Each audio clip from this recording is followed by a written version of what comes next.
신앙생활을 오래 하다 보면 이상한 일이 생깁니다. 사람을 만나는 게 예전보다 더 버거워집니다. 교제 약속을 잡으면서도 마음 한편이 무겁습니다. 말을 해도 설명이 안 되고 설명하고 싶지도 않습니다. 왜 그렇게 생각해? 요즘 왜 그래? 이런 질문 앞에서 입을 다물게 됩니다. 혹시 나만 이런가? 내가 이상한 건가? 사랑이 식은 건가? 교만해진 건가? 주변 사람들을 보면 여전히 활발합니다. 여전히 모임을 즐기고, 여전히 교제를 기뻐하고, 여전히 함께 있는 걸 좋아합니다. 그런데 나는 점점 조용해집니다. 점점 혼자 있는 게 편해집니다. 점점 말이 줄어듭니다. 아닙니다. 당신은 지금 아주 중요한 영적 이동을 경험하는 중입니다. 사람 중심에서 하나님 중심으로, 설명이 필요한 신앙에서 설명이 필요 없는 신앙으로, 소음이 필요한 신앙에서 침묵이 필요한 신앙으로 오늘은 그 이야기를 하려 합니다. 왜 신앙이 깊어질수록 사람보다 하나님이 편해지는지, 이 변화가 어떤 의미인지. 신앙생활 초기에는 사람이 중요했습니다.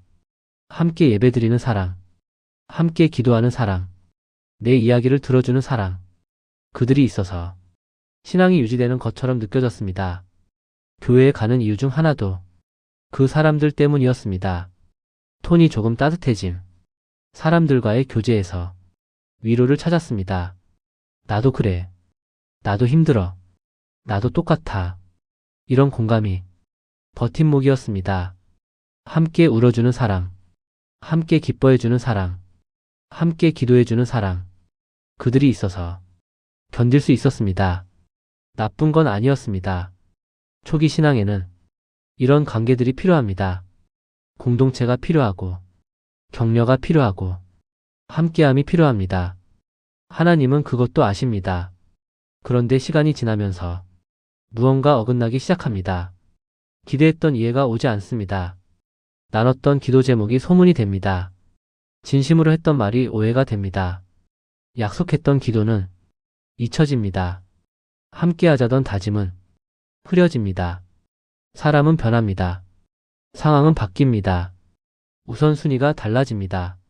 어제의 친구가 오늘은 낯설어집니다. 어제의 이해가 오늘은 판단이 됩니다. 반복되는 실망 속에서 우리는 깨닫기 시작합니다. 사람은 하나님을 대신할 수 없다는 것을, 사람의 사랑은 조건적이라는 것을, 사람의 이해는 제한적이라는 것을. 이 깨달음은 쓰라립니다. 배신감처럼 느껴지기도 합니다. 하지만 동시에 시작이기도 합니다. 더 깊은 신앙으로 가는 문이 열리는 순간입니다. 어느 순간부터 기도가 달라집니다. 길게 설명하지 않아도 됩니다. 화려하게 표현하지 않아도 됩니다.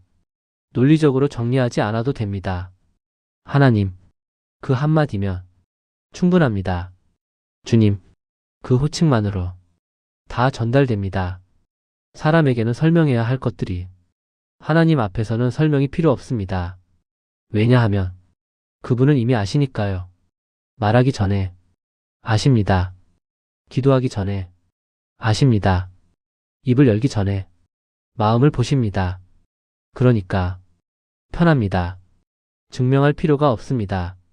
이해시킬 필요가 없습니다. 설득할 필요가 없습니다. 그냥 있으면 됩니다. 그러면서 사람들과의 대화도 변합니다. 예전에는 내 이야기를 하고 싶었습니다. 들어주길 바랐습니다. 이해받고 싶었습니다. 공감받고 싶었습니다. 이제는 그냥 듣습니다. 말이 줄어듭니다. 대답이 짧아집니다. 그냥 괜찮아. 별일 아니야. 괜찮을 거야. 사람들은 묻습니다. 왜 말이 없어? 무슨 일 있어? 나한테 화난 거야? 아닙니다. 화난 게 아닙니다. 냉담한 것도 아닙니다. 거리를 두는 것도 아닙니다. 그저 중심이 옮겨진 겁니다. 사람에게서 얻으려던 것을 하나님께서 채우기 시작하셨습니다. 사람의 위로 대신 하나님의 임재가 왔습니다. 사람의 이해 대신 하나님의 이해하심이 왔습니다. 사람의 격려 대신 하나님의 음성이 왔습니다. 그래서 사람이 덜 필요해진 겁니다. 이게 사랑이 식은 게 아닙니다. 오히려 사랑의 출처가 바뀐 겁니다. 사람에게서 받던 사랑을 하나님께 받기 시작한 겁니다. 사람에게 기대던 충족을 하나님께서 채우기 시작한 겁니다. 더 깊은 곳에서, 더 확실하게, 더 지속적으로 하나님께서 채우십니다. 성경을 보십시오. 예수님은 무리를 떠나 산으로 가셨습니다. 5천 명을 먹이신 후에도 혼자 가셨습니다. 제자들도 이해하지 못했습니다. 왜 혼자 가시는지, 왜 우리와 함께 계시지 않는지. 하지만 예수님은 홀로 기도하셨습니다. 아버지와 단둘이 시간을 보내셨습니다. 다윗을 보십시오. 그는 궁전이 아니라 광야에서 하나님을 만났습니다. 사람들이 있는 곳이 아니라 아무도 없는 곳에서, 도망자의 삶 속에서, 고독의 시간 속에서 다윗은 하나님을 알아갔습니다. 시편을 쓴 건 사람들과 함께 있을 때가 아니라 홀로 있을 때였습니다. 바울을 보십시오. 다메섹에서 주님을 만난 후 그는 아라비아로 갔습니다. 3년 동안 사람을 만나지 않았습니다. 가르치지 않았습니다. 설교하지 않았습니다. 교회를 세우지 않았습니다. 그저 하나님과 함께 있었습니다. 그 3년이 바울의 신학을 만들었습니다. 그 3년이 바울의 사역을 준비시켰습니다. 이들의 공통점은 외로움이 아니라 고독을 선택했다는 것입니다.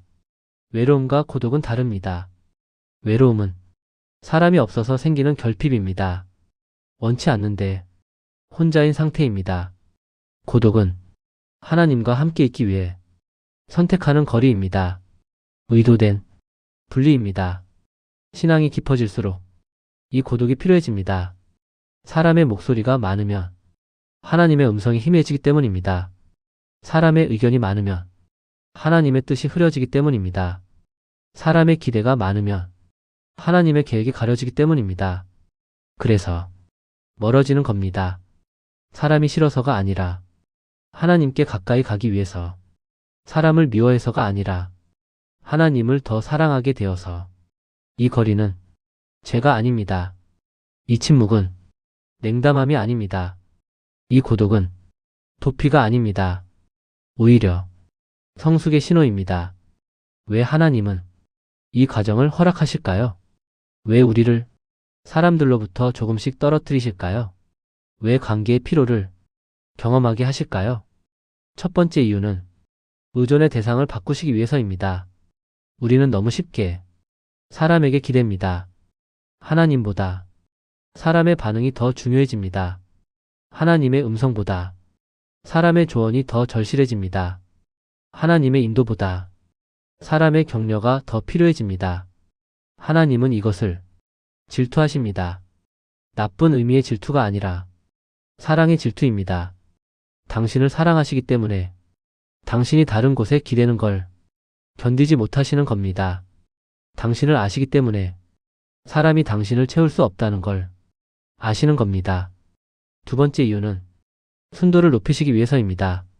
섞인 동기, 섞인 목적, 섞인 기대, 이런 것들이 사람과의 관계 속에서 계속 생깁니다. 인정받고 싶은 마음, 사랑받고 싶은 욕구, 특별하고 싶은 바람, 이런 것들이 신앙에 섞입니다. 하나님은 우리를 단순하게 만드십니다. 오직 하나님, 오직 그분의 뜻, 오직 그분의 사랑, 이것만 남을 때까지 불순물을 제거하시듯 섞인 것들을 걷어내십니다. 그 과정이 때로 외롭습니다. 때로 쓰라립니다. 하지만 필요합니다. 세 번째 이유는 깊이를 주시기 위해서입니다. 얕은 관계는 많은 사람과 가능합니다. 깊은 관계는 소수와만 가능합니다. 가장 깊은 관계는 하나님과만 가능합니다. 하나님은 지금 당신을 깊이로 부르고 계십니다. 넓이가 아니라 깊이로, 많은 사람이 아니라 한 분과의 깊은 교제로, 피상적인 대화가 아니라 영혼 깊은 곳의 만남으로. 네 번째 이유는 자유를 주시기 위해서입니다. 사람의 시선에 갇혀 있으면 자유롭지 못합니다. 사람의 기대에 묶여 있으면 진짜 나로 살 수 없습니다. 사람의 평가를 의식하면 하나님의 부르심을 따를 수 없습니다. 하나님은 당신을 자유케 하십니다. 사람의 것들로부터 자유케 하십니다. 그래서 오직 하나님만 의식하며 살게 하십니다. 사람이 뭐라 하든 흔들리지 않게 하십니다. 그것이 진짜 자유입니다. 사람 앞에서는 피곤합니다. 설명해야 하고, 이해시켜야 하고, 맞춰야 합니다. 표정을 살피고, 반응을 기다리고, 오해를 풀어야 합니다. 말을 조심하고, 행동을 신경 쓰고, 분위기를 읽어야 합니다. 때로는 가면을 써야 합니다. 괜찮은 척, 행복한 척, 강한 척, 실제로는 무너지고 있어도 웃어야 할 때가 있습니다. 실제로는 외로워도 괜찮다고 말해야 할 때가 있습니다. 하지만 하나님 앞에서는 그럴 필요가 없습니다. 아무것도 꾸미지 않아도 됩니다. 아무것도 증명하지 않아도 됩니다. 아무것도 숨기지 않아도 됩니다. 그냥 있으면 됩니다. 망가진 모습 그대로, 부족한 모습 그대로, 약한 모습 그대로, 추한 모습 그대로. 이게 편안함입니다. 사람 앞에서는 뭔가 되어야 합니다. 좋은 신앙인이어야 하고, 성숙한 그리스도인이어야 하고, 모범적인 성도여야 합니다. 하나님 앞에서는 그냥 자녀이면 됩니다. 부족해도, 약해도, 실패해도 여전히 사랑받는 자녀입니다. 사람 앞에서는 증명해야 합니다. 내가 괜찮은 사람이라는 것, 내가 사랑받을 만한 사람이라는 것, 내가 가치 있는 사람이라는 것. 하나님 앞에서는 이미 증명되었습니다. 예수님의 십자가로 이미 증명되었습니다. 더 이상 증명할 게 없습니다. 그래서 하나님이 더 편해지는 겁니다. 신앙이 깊어질수록 이 편안함이 커집니다. 사람의 시선보다 하나님의 시선이 더 익숙해집니다. 사람의 평가보다 하나님의 인정이 더 중요해집니다. 사람의 사랑보다 하나님의 사랑이 더 확실해집니다. 그러면서 역설적으로 사람도 더 사랑하게 됩니다. 하나님께 사랑받는 사람은 사람을 더 자유롭게 사랑합니다. 기대 없이, 조건 없이, 요구 없이 그냥 사랑합니다. 왜냐하면 이미 채워졌으니까요. 이 여정은 모든 사람에게 옵니다. 진지하게 신앙생활을 하는 모든 사람에게. 어떤 사람은 일찍 경험합니다. 어떤 사람은 늦게 경험합니다. 하지만 반드시 지나가야 하는 과정입니다. 이 과정을 피하면 신앙은 피상적으로 남습니다. 사람에게 의존하는 약한 신앙으로 남습니다. 환경에 좌우되는 불안정한 신앙으로 남습니다. 하지만 이 과정을 통과하면 신앙이 단단해집니다. 사람이 떠나도 흔들리지 않습니다. 환경이 바뀌어도 무너지지 않습니다. 왜냐하면 기초가 하나님이니까요. 이것이 신앙의 밀도입니다. 많은 사람을 아는 것이 아니라 한 분을 깊이 아는 것, 많은 관계를 유지하는 것이 아니라 한 관계를 깊이 경험하는 것. 밀도 높은 신앙은 적어 보입니다. 겉으로는 덜 화려해 보입니다. 하지만 흔들리지 않습니다. 무게가 있습니다. 깊이가 있습니다. 진실함이 있습니다. 화면 해질녘. 당신이 지금 사람들과 거리감을 느낀다면 그것이 사랑이 식어서가 아닙니다. 당신이 지금 말이 줄어들고 있다면 그것이 냉담해져서가 아닙니다. 당신이 지금 혼자 있는 게 편하다면 그것이 문제가 있어서가 아닙니다. 톤이 조금 따뜻해짐. 당신은 지금 정렬되고 있는 중입니다. 사람 중심에서 하나님 중심으로, 사람의 것에서 하나님의 것으로, 사람의 목소리에서 하나님의 음성으로. 이 과정은 외로울 수 있습니다. 이 과정은 힘들 수 있습니다. 하지만 외로움이 아니라 정렬입니다. 혼자가 되는 게 아니라 하나님과 함께 있게 되는 겁니다. 신앙의 도착점은 많은 사람과 함께 있는 것이 아닙니다. 하나님과 함께 있는 것입니다. 그분 앞에서 가장 편안한 것입니다. 그분의 임재 안에서 가장 자유로운 것입니다. 사람의 이해 없이도 흔들리지 않는 것입니다.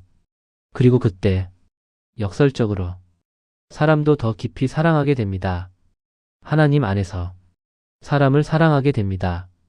기대 없이, 조건 없이, 요구 없이, 진짜 사랑하게 됩니다. 당신이 지금 이 과정을 걷고 있다면 두려워하지 마십시오. 당신은 잘못된 길을 가고 있지 않습니다.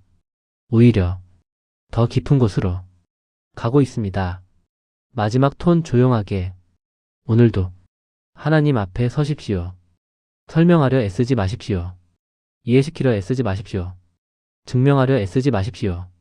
그냥 그분 앞에 있으십시오. 그분이 당신을 아십니다. 그분이 당신을 사랑하십니다. 그분이 충분하십니다. 긴 침묵. 그리고 그것으로 충분합니다.